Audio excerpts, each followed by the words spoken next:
Ladies and gentlemen, dear colleagues, let me invite you to the last session for this evening. The fourth session, the fourth round table on Christian values and legislative activity.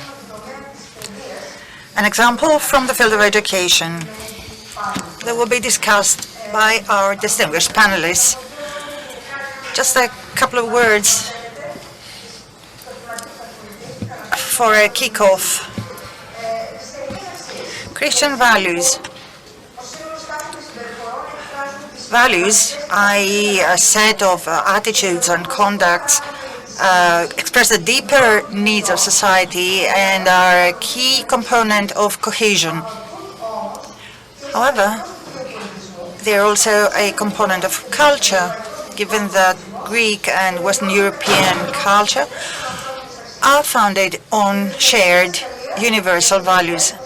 In Christian teaching, these values take on a special significance and project special characteristics of every individual's personality. Christian values, as universal values, are part of the European Constitution, the Fundamental Rights Charter of the European Union, and the UN Charter. Values like human dignity, freedom, democracy, equality, justice, respect for human rights, find references in the constitutions of many countries. These values should be respected in policy making and by the institutions of the European Union. Christian values also include love, solidarity, forgiveness, responsibility, honesty, and can become part of the teaching environment in order to foster the integrated development of the individual's identity, comprehensive development. Universal values have a place in education, and teaching can help shape the identity of children and adolescents that will be the future EU citizens. Education is not restricted to the acquisition of knowledge and skills. The growing person needs to foster its moral self in order to meaningfully contribute to society. Such values can become part of the curricula or the syllabuses that are drafted by the state. The Council of Europe in 2005 on education and religion states that school is a key component of education in fostering the moral spirit of future citizens, laying the foundations for tolerance based on respect for dignity of every person. Teaching children the history and philosophy of religion with self-restraint in objective fashion, in full respect of the Human Rights Treaty. This is expected to lead to the abolition of intolerance. The Council of Ministers should encourage teaching of religion in primary and secondary education of signatory states based on the following criteria. Under 14.6, we read that state authorities should make sure that teachers are trained before they may deliver the syllabuses in accordance with the specific characteristics of every country and the age of the students.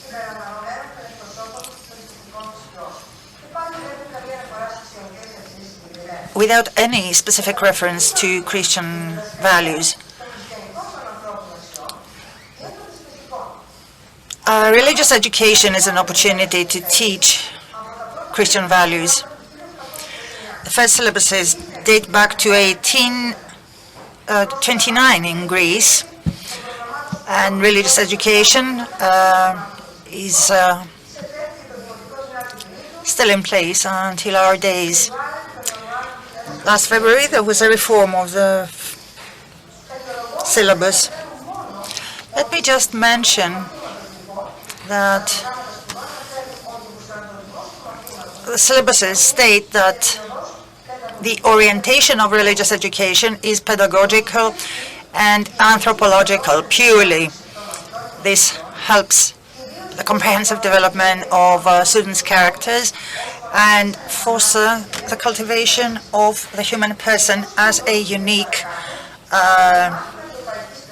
being. It is also part of European education, training European citizens through the promotion of timeless Christian values that are the basis of contemporary European culture.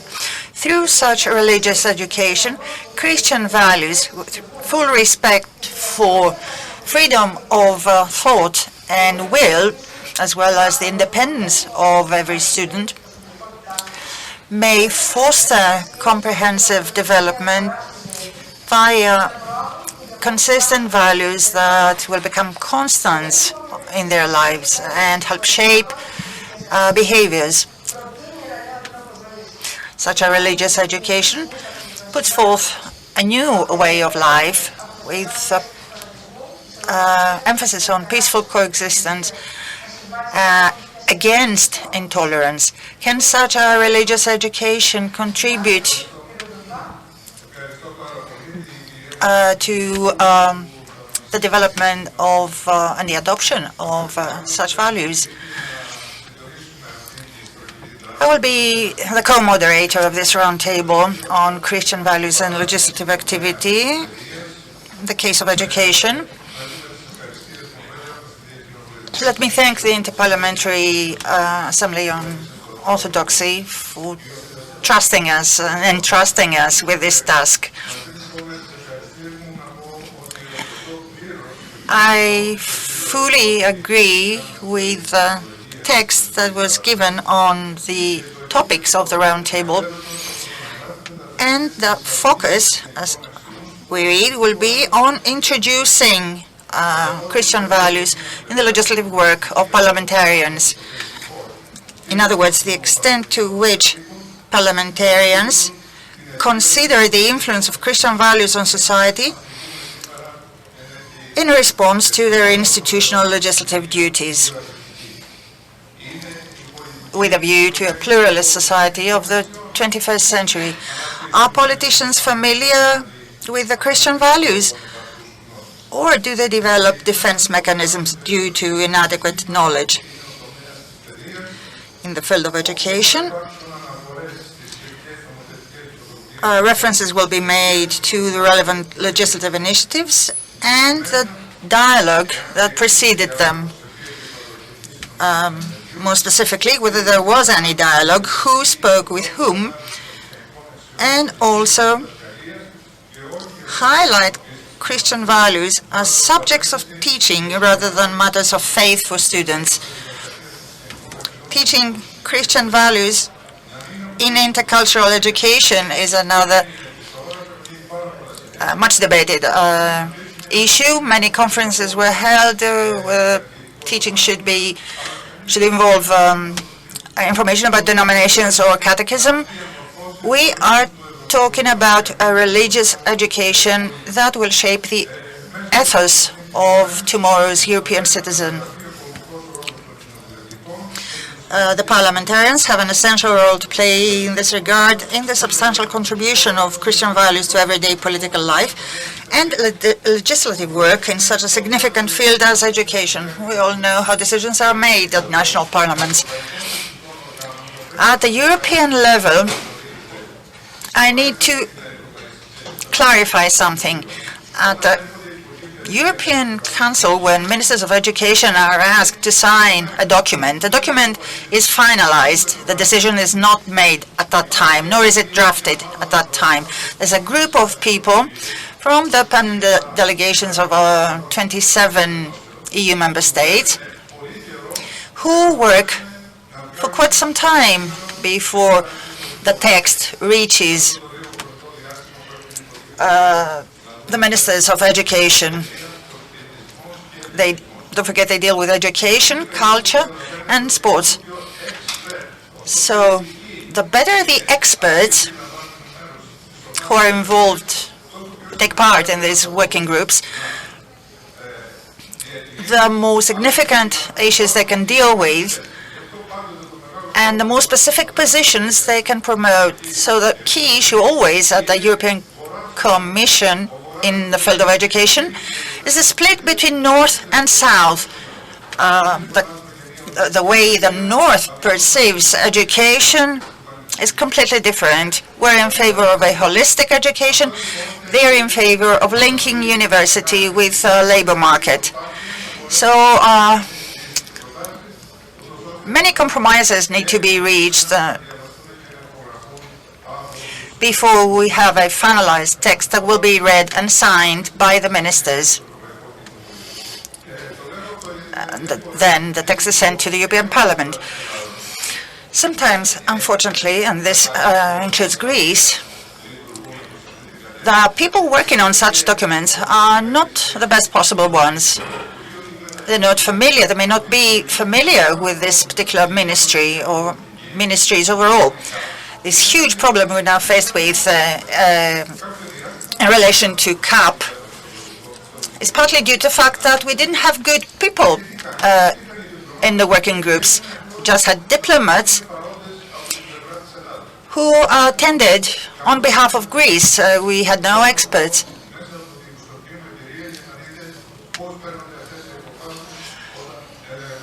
I'm just sharing with you my personal experience to clarify the decision-making process. So it's a great pleasure to have with us former ministers of education who will present to us their experience in the context set by the organizers. And let me begin with Mr. Evripidis Theanidis, Member of Parliament of the Hellenic Parliament, representing the Prefecture of Rhodope, former Minister of Education. We're looking forward to listening to your ideas. Thank you very much to the moderators. Thank you to I.A.O. for the invitation. It is an honor. Allow me to express my pleasure for seeing, after so many years, excellent colleagues, former ministers of education, such as Mr. Polo, who worked together in order to set up the Himara School, the first school established by Kosmas Tolosa in the area. His contribution was very helpful at the time. And of course, expressed my pleasure to see so many familiar faces among the audience. So let me get to my presentation. In the constitutional tradition of modern Greece, Orthodox Greek faith plays a leading role, a special role. Under the Ottoman rule, the Gospels were the key texts, and they were taught in order to make sure that the Greek language was preserved. The teachers of the so-called secret schools for 4 centuries in the rest of Greece, 6 centuries in Thrace, transferred religious faith and national consciousness. The ideals of the Greek Enlightenment were studied by Rigas, and during my PhD thesis, I located the documents on Mount Athos. Jean-Jacques Rousseau wondered who this Greek enlightenor was, who preached the same values and ideals as Western enlighteners, not having studied in the West. From the first revolutionary constitutions until today, reference is made to the Holy Trinity. And in constitutional history, It is underscored that the Greek Revolution took place for the sake of God and the country's freedom. The Constitution of 1975, as was amended last in 2019, and I had the honor of chairing the 9th Constitutional Reform Committee, kept Articles 3 and 13 unchanged. They are about distinct relations between church and state and religious freedom. In accordance with Article 3, the religion of this Orthodox text is a prevailing, not the official religion. It's not a religion of the state, it's the religion of the vast majority of the citizens, of the people. The same article regulates the relations between the Church of Greece and the Church of Constantinople and any other Christian church. The Patriarchal Tome of 1850 and the Synodal Act of 1928 are included in the article, thus regulating legacy of the past. So there's a distinction between what belongs to the state and what belongs to the church.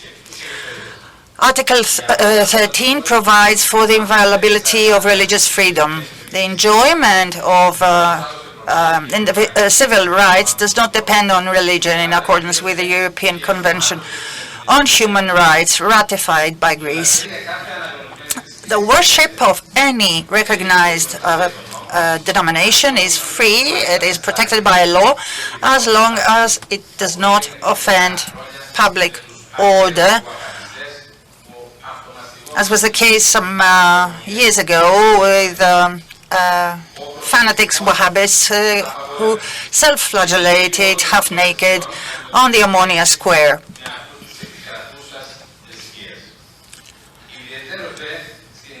All faiths are treated the same as the prevailing faith. In the Muslim minority of Thrace,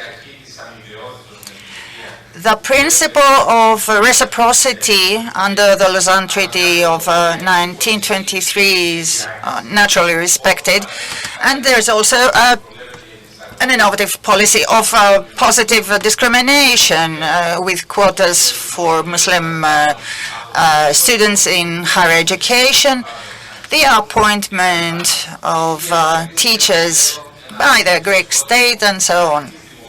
This is an international model of an open democratic society that shouldn't be criticized, but rather copied or monitored by other European Balkan countries. The choice of religious oath, or between religious oath and civil statement, is also free. Education is a key mission of the state, and its aim is to force moral, physical, intellectual development of the Greeks, the development of national and religious conscience in view of creating free and responsible citizens. Under the Migration and Nationalization Code, free access to public education is provided for all young people, refugees or migrants, regardless of their having entered the country legally. So Greek education becomes a vehicle for the integration of young aliens in European reality. These constitutional articles are no wish list. They protect inviolable rights and liberties and provide for institutional safeguards. So legislators, judges, and of course the executive and the administration have to respect the orientations provided for in the Constitution. There are plenty of cases of policies applied in education that confirm not just the sensitivity and respect of the Greek state for Christian faith, but also for other denominations. Religious education is taught. However, there's a right to be exempted from attending this course. Students of other faiths may attend special classes. Religious symbols are not banned from schools, crosses, icons, and so on. Similar debate was held in Germany and Italy. In Greece, symbols are respected. The Muslim scarf is not banned. In schools, I see that in Thrace, where I come from, you can see Christian children wearing crosses next to Muslim children wearing scarves. This ensures a smooth integration in the European environment. My homeland, Thrace, has hosted for centuries Christians and Muslims in a peaceful and creative climate. There are different linguistic and ethnic and religious groups attending minority schools. Sunnis, Alawites, and Bektashis among the Muslims. The Alawites in Turkey were persecuted. During the first state visit of Erdogan in Thrace, I accompanied him as a Minister of Foreign Affairs, commented that with such an approach, these people would be in prison in Turkey. He was amazed at the degree of liberty. Respect for diversity is a given. We don't want to do away with diversity. We want to study it and respect it. And this is reflected on our constitution and its implementing laws. Most left-wing forces in Greece, I saw that firsthand during the constitutional reform, have a different view and a different understanding of respect for diversity compared to ours in the European People's Party.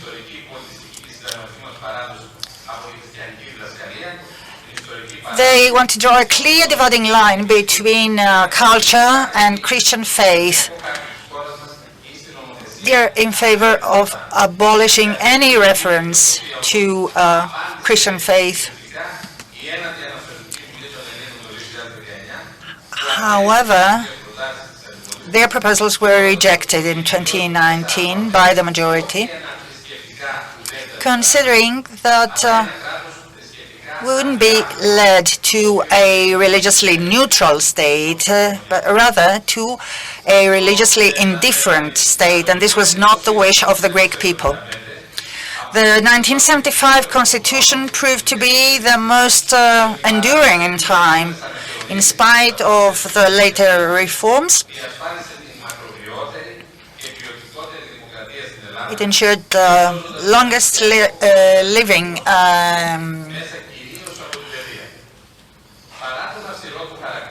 political governance, and in spite of its strict character, it wasn't open enough, or rather it was open enough to withstand the changes brought about by our accession to the European Union, the European Community at first in 1980.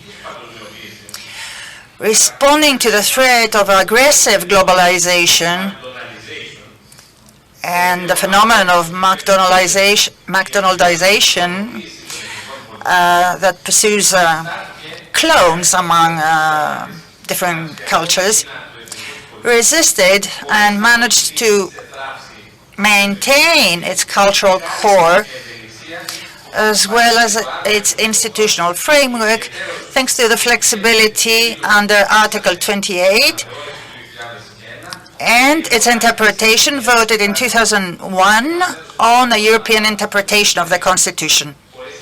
So we could keep up with developments without eliminating our historical and cultural roots. We interacted with our European compatriots who accepted and respected our national and religious identity and its specificities. Mutual respect and the acceptance of our Orthodox faith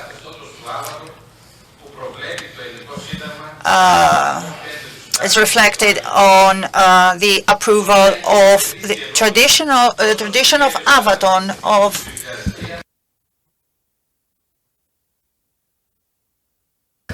the non-admissibility for women on Mount Athos. I was one of the representatives of the Hellenic Parliament, and I remember that we fought hard together with colleagues from other countries, evangelists and Catholics, in order to uphold this provision and ensure that a reference to Christianity in the preamble of the European Constitution is made. Giscard d'Estaing at the time realized the significance of this cultural and doctrinal reference to the tradition of Mount Athos for Orthodoxy and Christianity as a whole.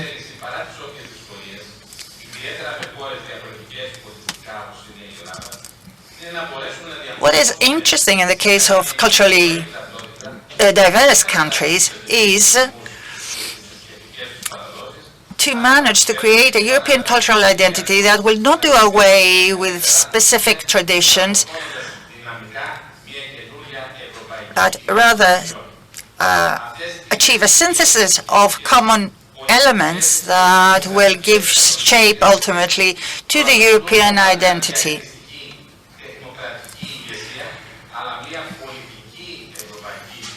For this, to this effect, not a technocratic, but rather competent leadership is required. I'm not sure we've seen that yet. A key to success is, in any case, Christian ethics, not just contemporary education, but a genuine European education. As I stated once in my capacity as Minister of Education, everything boils down to education. Thank you. Thank you, Mr. Stylianidis. Both as a constitutional expert reminded us of articles of the Hellenic Constitution on matters of religion. The European Constitution drafted by Giscard d'Estaing, let me say that in the preamble there was a reference to Plato, which was interesting for the notion of the community. We have the Lisbon Treaty, and what we spoke of with in relation to Article 17 of the treaty on the relationship with religious communities. We will see these matters also in the dialogue that will follow in the debate. Right.